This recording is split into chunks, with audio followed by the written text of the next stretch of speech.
That's something that's really important to us, is that we have trainers who are really proud of what they've produced and stand behind that. Hey, y'all, and welcome. You're listening to the Cowgirl Confessions podcast. I'm your host, Dakota Dawn Johnson, small-town cowgirl with Southern roots, blazing a trail as a Midwest ranch wife, mama, and businesswoman. The mission of Cowgirl Confessions is to share the wonderfully wild and Western life stories of cowgirls from all walks of life. We'll talk about the highs, the lows, and everything in between when it comes to navigating careers, cowboys, kids, and cattle. Legendary cowgirl Dale Evans said it best: "Cowgirl is a pioneer spirit, a special brand of American courage. The cowgirl faces life head-on, lives by her own lights, and makes no excuses. Cowgirls take stands. They speak up. They defend the things they hold dear. A cowgirl might be a rancher, a barrel racer, a bull rider, or an actress, but she's just as likely to be a checker at the local Winn-Dixie, a full-time mother, a banker, an attorney, or an astronaut. If you're into wet saddle blankets, talks with God, buckets full of laughter, and the life lessons learned in the process, kick off your boots and settle in. I pray these stories encourage, empower, and give you just the leg up you need. Here's to embracing the cowgirl state of mind, no matter how wild and Western life may get along the way."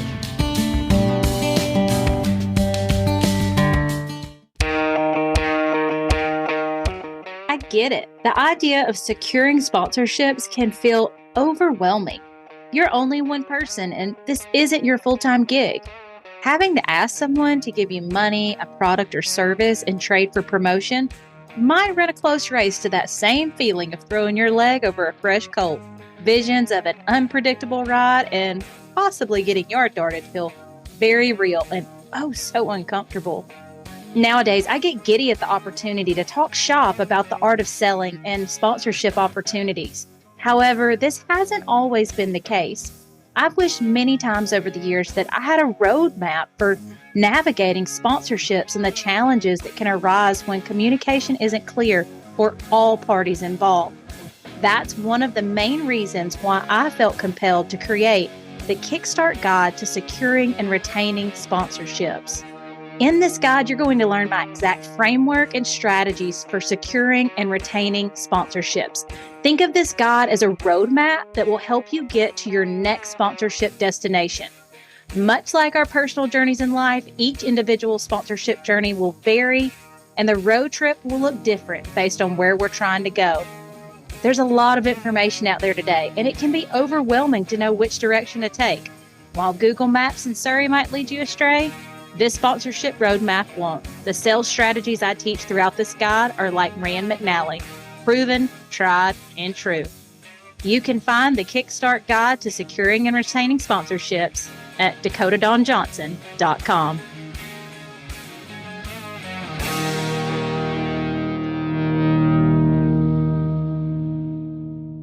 Hi there, friend, and welcome to another episode of the Cowgirl Confessions podcast. Thank you for joining me. I want to take a moment and read a couple of reviews that our listeners have left online. And I tell you, there is nothing quite as special as seeing someone leave their thoughts on the podcast. And I'm just so grateful for that. So first, I'm going to kick it off with this sweet review from Thea Larson. It says, "Cowgirl grit and heart. To meet Dakota Dawn Johnson is to fall in love with her, and she brings that same energy to every single episode of the Cowgirl Confessions podcast.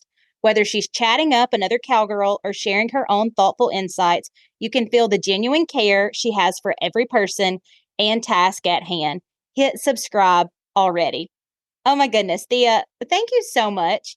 That it's kind of weird reading really kind remarks about yourself on air to other people, but at the same time, it feels so daggum good because this podcast is such a passion project, and I love getting feedback from people and understanding how this podcast is serving them and meeting them right where they're at. Another one is from Brooke Terrapin. This is for episode 58. 5-star review. "My favorite quote to date from all the episodes would have to be, 'The cowgirl state of mind is not taking no for an answer.' Brett sure said it well there. I love Dakota's genuine way of connecting with each of her guests she brings to her show. Can't wait for more episodes. And I couldn't agree with you more, Brooke. Brett's episode 58, was absolutely incredible, jam-packed of so much wisdom. So today, I am getting to visit with two women that have created an incredible experience where it's like business, horses, cowgirl friendship, and Southern hospitality all collide. And I'm really excited to share them with you today. So, a little bit about the ladies that you're going to hear from today. They are the host of the Southern Belle Classic. Meredith and Tiffany are two Southern belles from South Carolina with a passion for matching great horses with great people.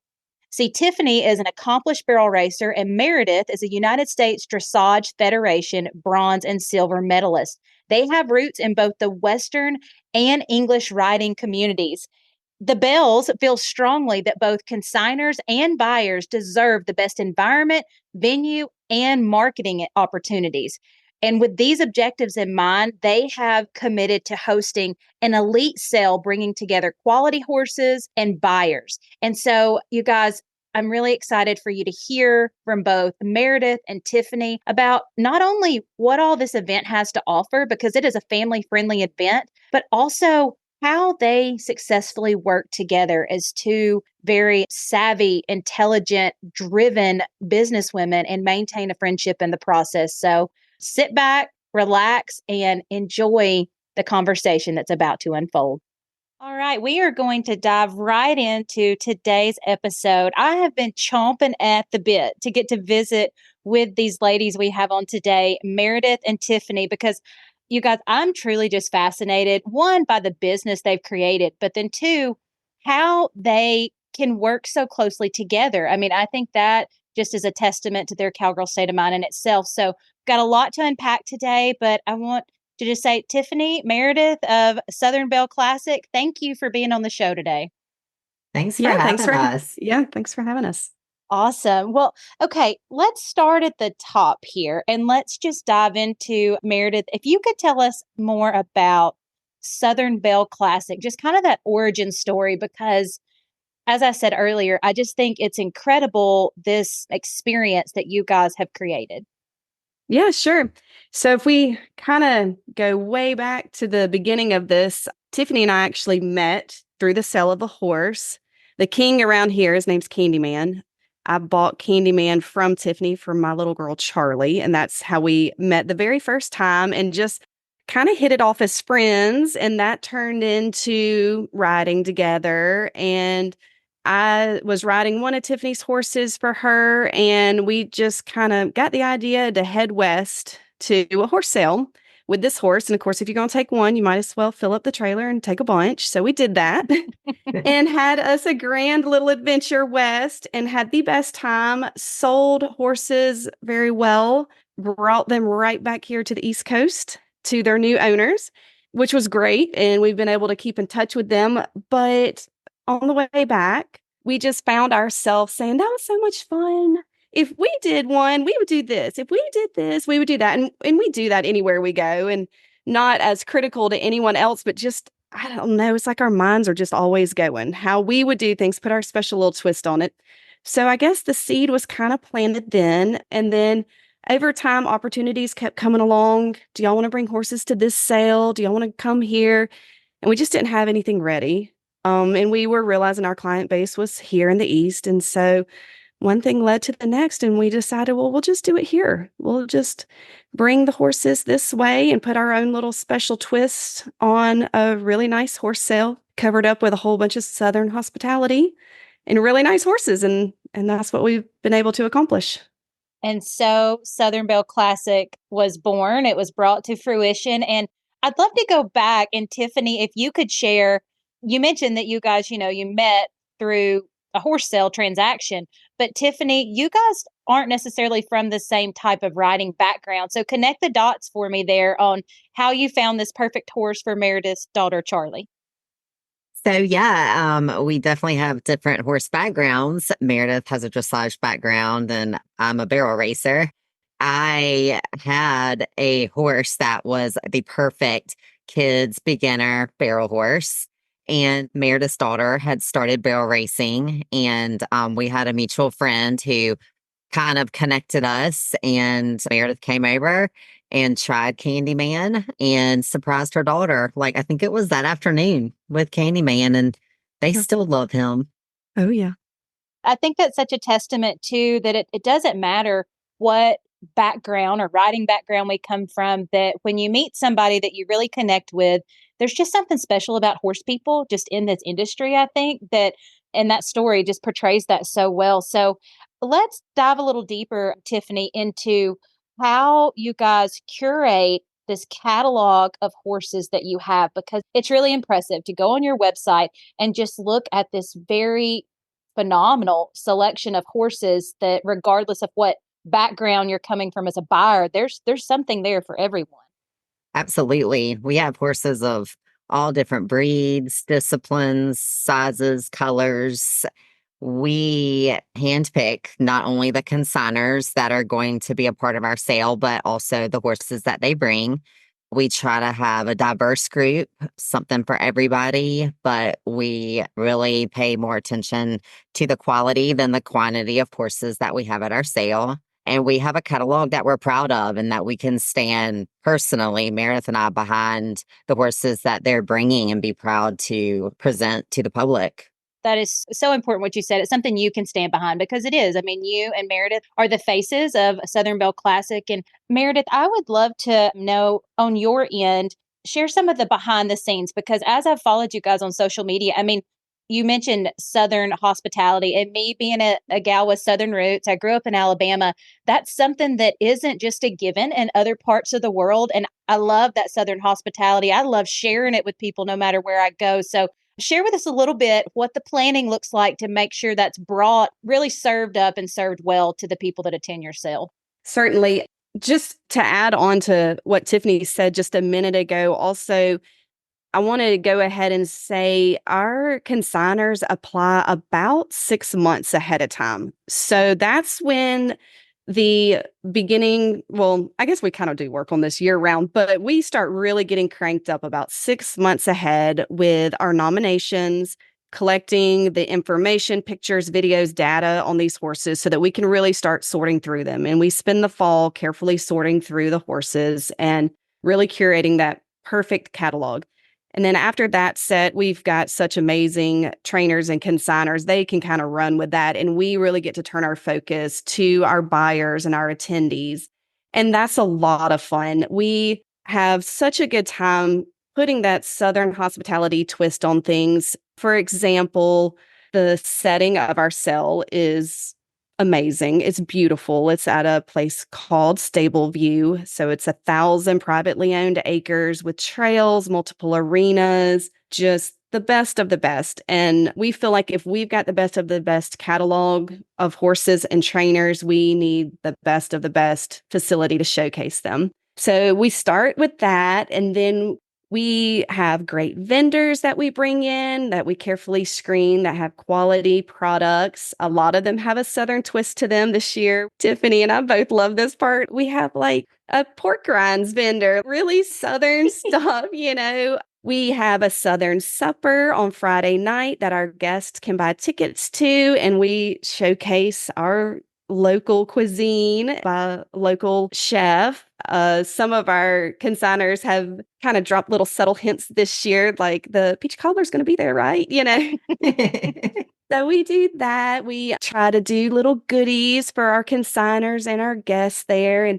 But beyond that, we just try to be available. Our phone numbers are literally everywhere. Our email is everywhere. We have buyers call us and ask us questions, tell us stories about their old horses, what they like, what they don't like. And we genuinely love that. We get to spend our day talking about horses with people from all over the country. We're lucky. We're very fortunate that that's what we get to do. And I think that makes our sale really special, that we do take the time with our buyers to really understand what they're looking for and get to be a little part of matchmaking with them. Oh, I love that. And I mentioned before we hit record, but I feel like you guys are the Carfax of the horse world. Like when you're setting up this sale, that was immediately what came to mind. It's like when you buy a vehicle, you want to know the Carfax and its history, but you guys are doing that legwork. I mean, it's such an incredible system you have going there because it's like not only do you go see a beautiful horse, it checks all the boxes, but like there's this level of trust that people can have and assurance when they're buying a horse from your sale because you've done your homework to make sure they even qualify and meet the long checklist. Like you said, there's going to be x-rays available and all these things to where it's like, it takes a lot of that worry. I feel like that you have sometimes as a buyer, it takes that out of the equation. Yeah, there's been a lot of sorting done ahead of time. We've kind of done a good bit of the homework and sifted through a lot of stuff and helped narrow the field down. Obviously, we still want buyers to do their homework, Sure. make the calls, talk to the consigners, be honest about their abilities and what they're looking for, and come try the horses. That's another great thing is we have 2 days to come ride these horses, ride them in the arena, ride them on the trail, love on them. Do they hug you back the way you want them to or, not? And they're all there under the same circumstances. So I think that's a great way to try out a horse. Yeah, for sure. So, Tiffany, from the angle of someone that maybe is wanting to nominate or have their horse in your sales full for 2024, but thinking ahead, they want to get on the roster. What does that process look like? And what are some tips that could help them in the planning? So like Meredith said earlier, we start that like late summer, early fall. We post on Facebook saying, we open if you have something to nominate. So for sure, be on the lookout for that and send us some pictures, some videos, and just talk to us. Tell us about your horse, what they're good at, what they're not good at, what your ideal home is for them. And the more we know, the more we can decide if it would be a good fit for us, but also for the new consigner to bring to our sale. Mainly just be honest with your horse and be willing to talk to us. And now, do you ladies accept horses that are not registered and do not have papers, or is everything needs to have papers? No, we have some grade or some like different draft crosses and Frisian crosses as well. So they don't have to be registered. Okay, good to know. Meredith, is there anything you want to share just in that nomination process or things that might be helpful for somebody to keep in mind as far as the type of content that is maybe appeals more that you've had more success with and sharing with people? Yeah, I think Tiffany covered the horse aspect pretty well. As far as the consigners and trainers are concerned, we have a variety of professionals that apply. Some folks that they do this full time and they have large operations. And then we also have families. And then we also have folks that this is more of a passion hobby. You may not see them at every single sale, but they've got some really exceptional horses that they have poured themselves into over years. So we are open to a variety of trainers. What we do ask is that they have the highest level of integrity and that they stand behind their product, which here's a horse, and that they're proud of it. That's something that's really important to us is that we have trainers who are really proud of what they've produced and stand behind that. When it comes to navigating careers, cowboys, kids, and cattle, it can feel lonely sometimes, like you're down in the trenches trying to do all the things. But I want to share with you that it doesn't have to feel that way. I joined the Cowgirls Over Coffee membership in May of 2020, and y'all, it has been such a gift. It has allowed me to connect with women with that Western and rural background that simply get it. They understand what I'm working with. We get to share strategies, encouragement, and hold each other accountable as we're pursuing goals in all of these different areas of life.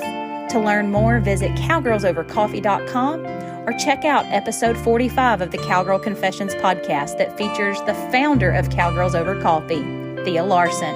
I hope to see you there. So for somebody listening that's like, okay, don't have a horse. I think I want to buy a horse, but I don't know. But this event sounds amazing. I want to come to it. Could this be like a girls' trip or a family trip? And how do they find all this information? And what could that look like for them? We have all the information on Facebook, and absolutely it is open to the public.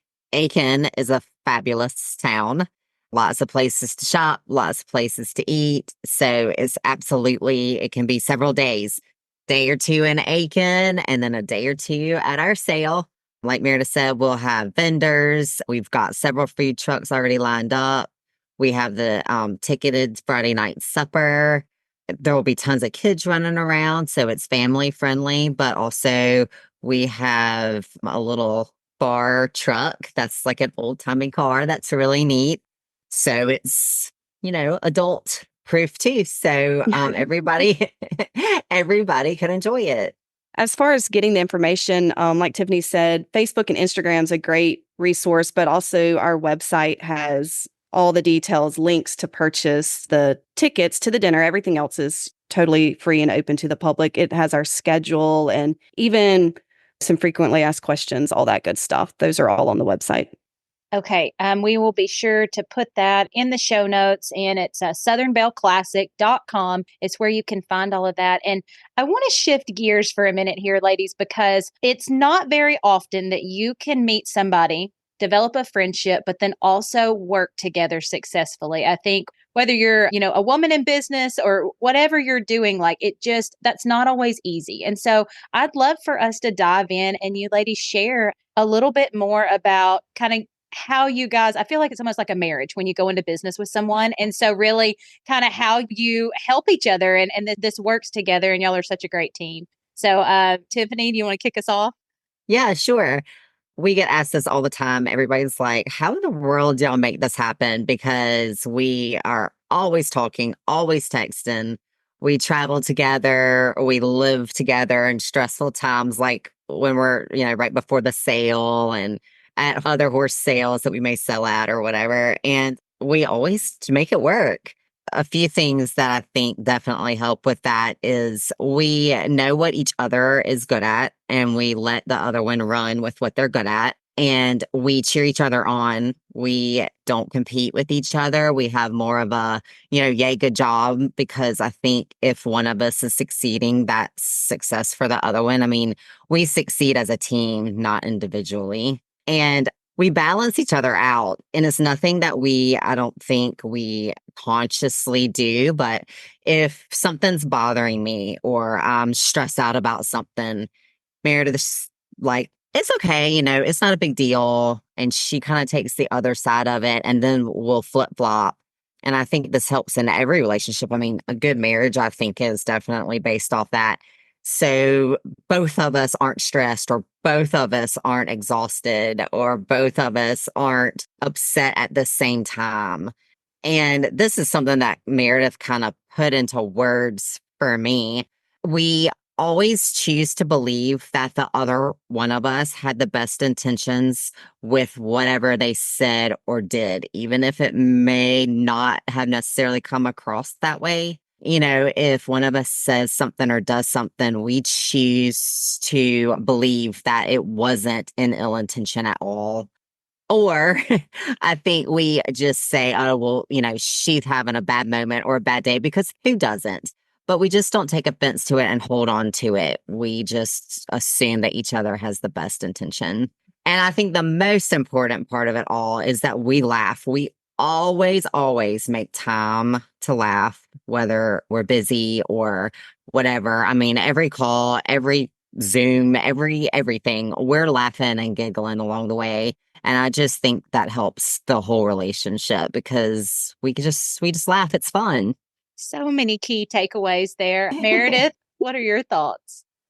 Yeah, what Tiffany was talking about, choosing to believe the best, it was several years ago. I was on the phone with my dad, actually, and I don't know, there was just some random conversation I'd had, and it was one of these where I said, well, they said this, but I know they meant this. And he said, well, no, you don't. And even if they did, it's not ever going to hurt you to believe the best, to choose to take something in a non-offensive way. If there's two choices and one hurts your feelings, why would you choose that way?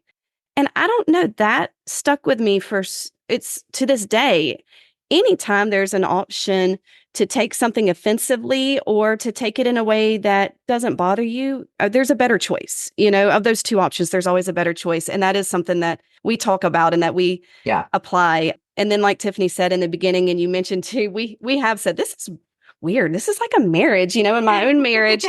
When something is just really bothering me and I feel like it's going to bother my husband too, those are the times that he's just like, okay, no big deal. It's just not a big deal at all. He's very calm about something. And that's the same way with us. And then likewise, if I feel really strongly that we need to do something a certain way, 100% of the time, Tiffany is like, okay, that's fine. And then vice versa. If she is dead set that she feels very passionately that something should go this way, it never bothers me. I don't know. It just works out that the pieces all fall into place. I'm hearing a common theme here, and I don't think either of you have said this word, but what I hear when you say that is you ladies trust each other. You absolutely trust each other, and you believe in what you're doing and getting there together. So it's just really cool to see cowgirls that are working together like this, and through how you're showing up, encouraging other women to show up that way for each other and themselves. So I just want to applaud you. I love the business you've created, but I love even more seeing two women work together to make all this happen. So congratulations.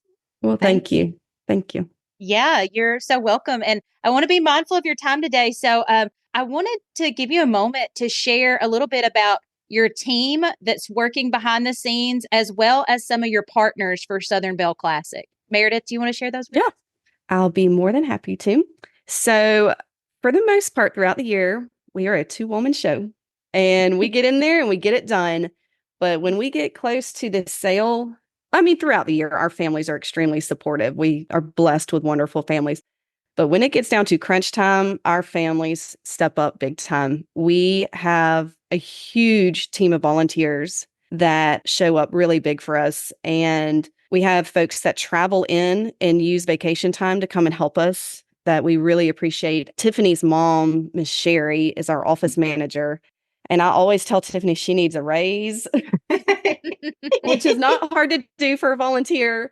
But I'm like, that woman she helps us so much. And then our auctioneer, Mr. Steve Friskup, he really from day one has just taken us under his wing. And not only does he do a great job as an auctioneer, his wife, Robin, helps us out. But both of them have really just turned into mentors for us. And we talk a lot, but they're great people and help us out. And then we have a whole host of sponsors and partnerships that's ever growing. A lot of them are vendors and will be on site. Some just help us out with advertising. And a lot of them it's really cool because we have a lot of local small businesses that when we, say, hey, we're getting cranked up for next year, they're like, how can I be involved? And we really do appreciate all of them. Can you think of anyone else, Tiffany? I know I'm going to forget somebody. Stable View, I think, has become definitely part of the team. They stand behind us and they're proud to have us. Yeah. They've really become good friends as well. So that's been fun. Yeah.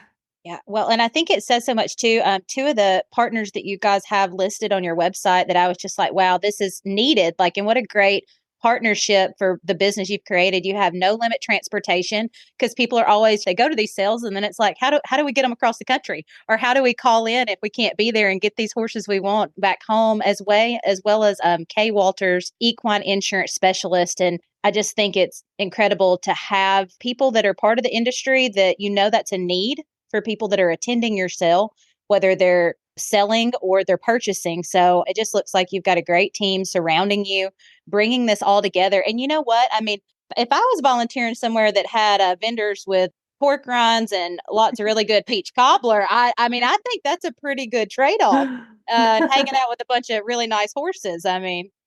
Yeah, it's a fun day. And both those businesses that you mentioned, those are on site during our sale there in person to answer questions and help people out. And Kay is so sweet. She will jump in and grab a table and move things around with us. So those are both fun partnerships that we've enjoyed. That's awesome. Well, really looking forward to watching your sale from afar this year. That's taking place. It's coming up pretty soon. So share more with us about the dates. Again, it's happening at Stable View, but give us kind of the rundown on the sale. It's the 22nd and 23rd of March. And on Friday, we are going to have a try before you buy session in the morning. Well, actually, let me start before that. At 8 o'clock that morning on Friday, the vet, Dr. Ben Mitchell, is going to be doing the rounds, doing basic vet exams that are open to the public. So they can come and watch the horses of interest, be seen by the vet, and they can schedule a more in-depth pre-purchase exam if they would like. Those are going to take place on Thursday. But then after the vet exams at 11 o'clock on Friday, we do our first try before you buy session where you can walk around, meet the consigners, talk to them, try the horses, like Meredith said, love on them, give them kisses, whatever, lead them around, whatever you want to do to get to know them better. And then at 3 o'clock, we're doing our first preview, which is a trail and versatility preview. It actually takes place off the back deck of Stable View, which is Meredith and I's both of our favorite places at Stable View. It's on part of the cross country course, but we have all sorts of lugs to step over and banks to go up and down, and just to get to see the horses in a different atmosphere than an arena. And then at 6 o'clock that night is our Southern Supper we were talking about, which is another great time to talk to the consigners, get to know them better. And then on Saturday morning, we start another try before you buy session at 9 o'clock, 9 to 11. So we really hope that the prospective buyers will use those times to really get to know the horses so they don't feel like they're bidding on something that they don't know. And then at 11:30 on Saturday, we're going to have an arena preview where you can watch all the horses do some tricks and ride around and in a relaxed atmosphere on the other side of the pavilion on the porches. And then at 3 o'clock is the auction. So that's our big event. It is streamed online and the previews are as well. So if you're not local to Aiken or you can't travel in, you can watch it all on the internet. That's awesome. So Friday and Saturday, you guys mark your calendars, March 22nd, 23rd for the Southern Belle Classic. I have just really enjoyed getting to know more about what you ladies have created here. And we wrap up every episode asking our guests, what does the phrase, the cowgirl state of mind, mean to you? And I would just love to hear that in your own words. So Meredith, what does that mean to you? I would say to me, it means getting in there, figuring it out, and doing it with integrity. Love that. What about you, Tiffany? I say just get busy, take action. You can't do anything just sitting around, or even though Meredith and I both overthink a lot, but you can't get anything done just sitting around thinking about it. So you just got to get busy. Do it. Just do it. Try to look cute while you do it too. That's what we say. Yeah. I love that. It's like the Nike slogan with a cowgirl twist. Like, let's roll our sleeves up and go to work. Oh, That's right. Oh my goodness. Well, ladies, thank you so much. And we'll be sure to put everything in the show notes. And I just wish you the best of luck, not only on this upcoming event, but the ones in the future. I'm confident it's just going to grow and get bigger and better every single year. Well, thank you. Thanks a lot for having us. We've had a good time. Absolutely. Thank you for spending your time with me on the Cowgirl Confessions podcast. I'm so glad y'all stopped by.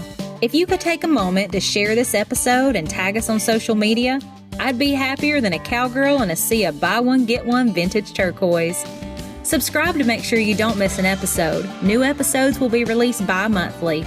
Please leave us a review if you feel so led by going to iTunes. Your feedback will really help us breed the idea of grabbing life by the horns with a cowgirl state of mind into women across the globe. Some that may have never even had the privilege to throw their leg over a horse, but could most certainly use the cowgirl state of mind while navigating life. Thanks again, y'all. Until next time, keep pursuing your dreams with that all go and no woe mentality. Remember, you're writing a story that's worth saddling up for, sister.